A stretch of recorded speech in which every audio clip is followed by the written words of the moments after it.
আরে বল্টু, এত বড় বড় বিমানগুলা রং করে কিভাবে রে? আরে বোকা, এটাও জানিস না নাকি? বিমান যখন আকাশে ওড়ে তখন তো সেটা ছোট হয়ে যায়, আর তখনই ওরা রং করতে সহজ হয়। এটা শুনলাম রে বল্টু, তুই নাকি হেলিকপ্টার চালাতে গিয়ে অ্যাক্সিডেন্ট করলি, কিভাবে করলি বলতো দেখি। আরে বেটা, আর বলিস না, অনেক ঠান্ডা লাগছিল তো, তাই আমি হেলিকপ্টারের পাখাটা বন্ধ করে দেই, তাই হঠাৎ করে পড়ে যাই। কিরে বল্টু, তুই এখানে বৈশা বৈশা মেসের কাঠিগুলো নষ্ট করতেছিস কেন?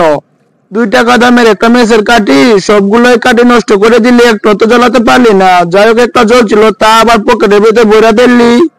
আর বলিস না রে বন্ধু, আজকে বাসায় গ্যাস নাই, তাই লাকড়ি দিয়ে রান্না করতে হবে। 2 টাকা দিয়ে একটা মেস কিনে আনছি, একটা কাঠিও জ্বলে নাই। এখন একটা যেহেতু জ্বলছে, আমি নিভাইয়া সেটা পকেটের ভিতরে রেখে দিছি, বাড়িতে গিয়ে কাজে লাগামু। বল্টু, চল আমরা আজকে মদ খাই আসি। না রে বন্ধু, এখন আর আমি মদ খাইতে পারবো না। আমি 2টা কারণে মদ খাওয়া বন্ধ করে দিয়েছি। একটা হচ্ছে আমার বাবার মৃত্যুর সময় আমি বলেছিলাম আর জীবনে মদ খাবো না, আর একটা হয়েছে একটু আগে খালি মদ খাই আছি, এখন আমি খাইতে পারতাম না।